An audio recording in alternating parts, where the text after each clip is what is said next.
batuan sedimen yang dapat terbakar, terbentuk dari endapan anorganik, utamanya adalah sisa-sisa tumbuhan dan terbentuk melalui proses pembatubaraan. Unsur utamanya terdiri dari karbon, hidrogen, dan nitrogen.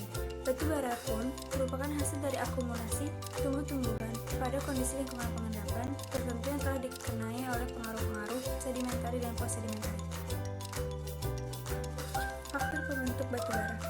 Yang pertama adalah posisi geoteknik, kedua iklim, ketiga umur geologi, keempat dekomposisi, kelima tumbuhan, keenam penurunan, ketujuh topografi, dan terakhir metamorfosa organik. Selanjutnya ada proses terbentuknya batu bara. Proses terbentuknya batu bara yang pertama adalah tumbuh-tumbuhan berukuran raksasa yang hidup jutaan tahun lalu tumbang dan menggenang di dasar tata alam. Yang kedua, seiring dan berjalannya waktu, terbentuk lapisan tebal yang berisikan tumbuhan-tumbuhan mati di dasar rawa. Tumbuhan-tumbuhan ini mengalami pembusukan. Dan yang ketiga, permukaan bumi mengalami perubahan-perubahan. Air, tanah, dan lumpur menimbun lapisan tumbuhan tersebut, sehingga mereka berhenti membusuk. Pembusukan sukar terjadi jika tidak ada oksigen yang cukup. Yang keempat, seiring berjalannya waktu, tumbuh pohon-pohonan lain yang akhirnya mati dan menggenang juga, menciptakan lapisan-lapisan lain dan yang akhirnya ditimbun lagi oleh tanah, lumpur, atau air. Yang kelima, seiring dengan munculnya lapisan-lapisan lain, tekanan yang dirasakan oleh lapisan terbawah semakin tinggi. Hal ini mengkompresi jasa-jasa tumbuhan tersebut, memulai proses transformasi menjadi batu bara. Yang keenam, ada tekanan dan suhu yang tinggi di lapisan-lapisan bawah yang dekat dengan perut bumi memaksa oksigen untuk keluar dan batu mengalami metamorfosis. Yang tersisa adalah material organik yang kaya akan karbon. Yang ketujuh, seiring dengan berjalannya waktu, semakin banyak oksigen material lainnya yang dihilangkan oleh lapisan tersebut. Batu bara yang paling berkualitas adalah yang berasal dari paling bawah. Tekanan dan suhu yang sangat tinggi menciptakan batu bara dengan kadar karbon yang sangat tinggi. Selanjutnya adalah jenis-jenis batu bara. Semakin lama batu bara tersebut terpapar pada tekanan dan panas yang tinggi di dalam perut bumi, semakin tinggi pula kadar karbonnya. Oleh karena itu, terdapat beberapa klasifikasi batu bara yang mencoba untuk membedakan kualitas batu bara tersebut sejauh ini. Klasifikasi yang ada mencakup material gambut, lignit, subbituminous, bituminous, dan antrasit. Klasifikasi ini didasarkan pada karbon, oksigen, hidrogen yang ada pada batu bara tersebut. Semakin tinggi kadar karbonnya relatif terhadap material lain, maka semakin tinggi kualitas batu bara tersebut. Yang pertama seperti gambut. Karakteristik gambut ini cenderung seperti kayu, berbeda dengan batu bara pada umumnya yang menghasilkan lebih sedikit panas, lebih banyak asap, serta banyak abu residu pembakaran. Yang kedua ada lignit. Lignit kerap mengalami spontaneous combustion atau terbakar tiba-tiba. Oleh karena itu, lignit susah dijadikan untuk sumber energi dan berbahaya bagi pertambangan karena menyebabkan kebakaran di lubang tambang. Selanjutnya ada subbituminous. Subbituminous ini adalah semua jenis batu bara yang memiliki kandungan karbon di antara bituminous dan lignit, yang merupakan kualitas yang kurang baik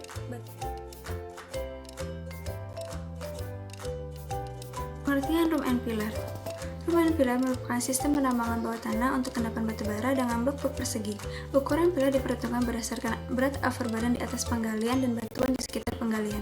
Seluruh blok batu baranya dibuat jalan untuk room selebar 10 meter dan pilar sebagai penyangga selebar 30 x 30 meter di mana menggunakan kombinasi continuous meter, roof bolter, dan shuttlecar. Metode room and pillar ini lebih tepat digunakan pada material bahan galian industri sediman yang cenderung tersebar dengan ketebalan merata dengan lapisan yang cenderung datar dan dengan ketebalan sekitar 1 sampai dengan 4 meter. Contoh bahan galian yang cocok menggunakan metode ini seperti tembaga, gypsum, kapur, dan batu bara.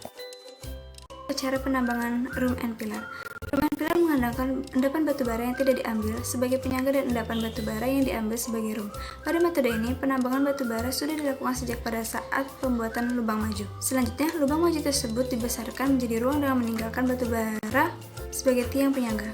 Besar dan bentuk ruangan sebagai akibat pengambilan batu baranya harus diusahakan agar penyangga yang dipakai cukup memadai, kuat mempertahankan ruangan tersebut tetap aman sampai saatnya dilakukan pengambilan penyangga yang sebenarnya yaitu tiang penyangga batu bara atau collar pillar.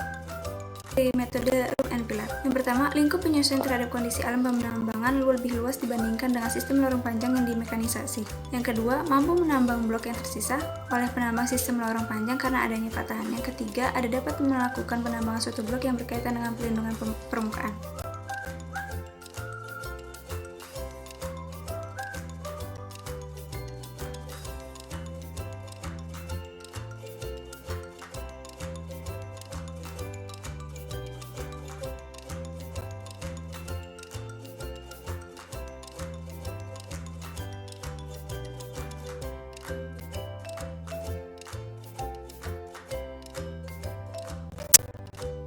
Masuk pada materi longwall mining.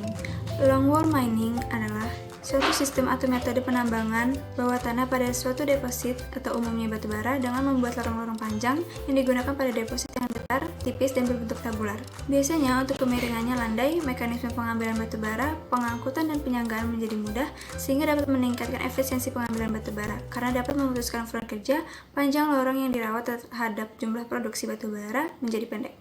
Penggunaan longwall dengan kondisi endapan yang cocok dengan metode ini yaitu sebagai berikut. Yang pertama, 1. Ketebalan endapan sedang yaitu 2-4 meter. 2. Memiliki banyak klit atau join tetapi tidak boleh mudah runtuh. Yang selanjutnya, karakteristik umum longwall berdasarkan bentuk. 1. Ada bentuk deposit yaitu tabular. 2. Posisi deposit yaitu moderate 150 hingga 900 meter dan 3,5 km untuk non batu bara. Berdasarkan posisi, yang pertama ada deep deposit, rendah atau kurang dari 12 derajat, lebih baik jika datar. Selanjutnya ada berdasarkan mineral, yang pertama ada ore grade, yaitu moderate, yang kedua ada deposit size, luas area sekitar lebih besar dari 260 hektar, lapisan tipis, dan ketebalan seragam. Berdasarkan geoteknik, yang pertama ada ore strength, kekerasan sedang untuk mempermudah penggalian, dan 2. Rock strength, kekerasan lemah sampai sedang agar mudah runtuh. Penambangan batubara sistem maju. Pada penambangan batubara sistem maju, penambangan dimulai dari mulut masuk suatu blok penambangan batubara dan diteruskan penambangan maju mengarah ke dalam sampai ke ujung panel penambangan yang dilakukan secara bersamaan untuk terowongan dan permukaan kerja sambil mempertahankan terowongan di gok. Kelebihan dan kekurangan sistem maju, yang pertama adalah sistem permuka kerja penambangan dibuat dapat secara memulai penambangan batubara sehingga tidak memerlukan waktu yang panjang untuk persiapan penambangan batubara. Yang kedua, pada blok yang banyak perubahan patahan atau lapisan batubara atau pada blok yang banyak gas, sulit melakukan eksplorasi dan drainase gas. Yang ketiga ada karena tali gate dan head gate di gok harus dipertahankan sampai selesai penambangan, maka semakin maju permukaannya, semakin tinggi biaya perawatan karena terowongan yang dirawat semakin panjang. Yang keempat, mudah terjadi suara bakar akibat kebocoran angin di terowongan gok. Dan apabila perawatan terowongan tidak baik, penambangan terowongan menjadi sempit sehingga menjadi halangan bagi ventilasi dan transportasi.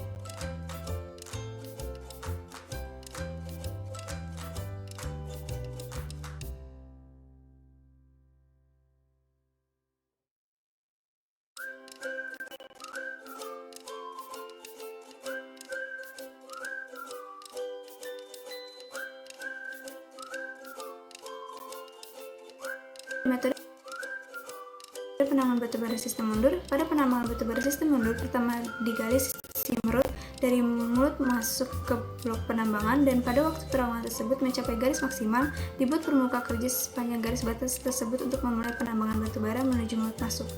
Kelebihan dan kekurangan sistem mundur.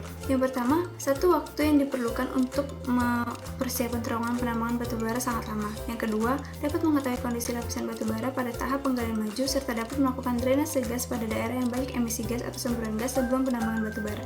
Yang ketiga, pemeliharaan terowongan mudah dan menguntungkan juga bagi ventilasi dan transportasi. Yang keempat, karena tidak ada kebocoran angin ke dalam gok, risiko terhadap suara bakar itu kecil. Selanjutnya ada penambangan batubara steel kapapik. Pemotongan yang untuk mengetahui sifat dan kondisi lapisan batubara sangat penting untuk melakukan pemotongan terutama pada penambangan dengan pik. Pada umumnya di dalam lapisan batubara terdapat banyak retakan halus yang menjalar sejajar, ini disebut kekar batubara atau klip. Kekar batubara terbentuk karena tekanan atau tarikan akibat pergerakan kerak bumi di mana kemiringannya sekitar 50-90 derajat terhadap atap dan pada lapisan batubara yang sama arahnya hampir tetap.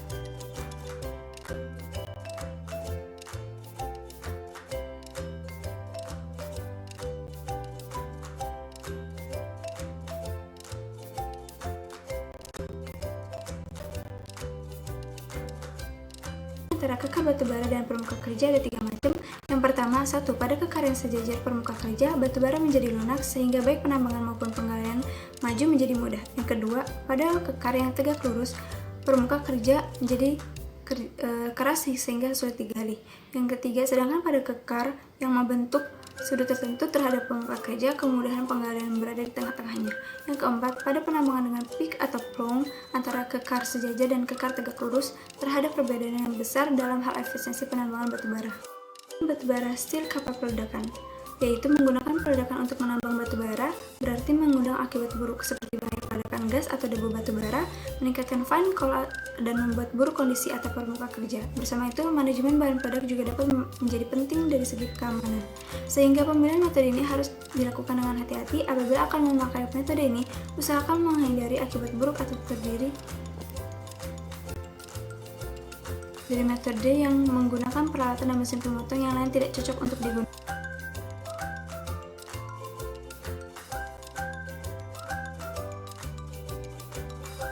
Presentasi dari saya, kurang lebihnya mohon maaf, dan berikut daftar pustaka untuk materi ini. Terima kasih.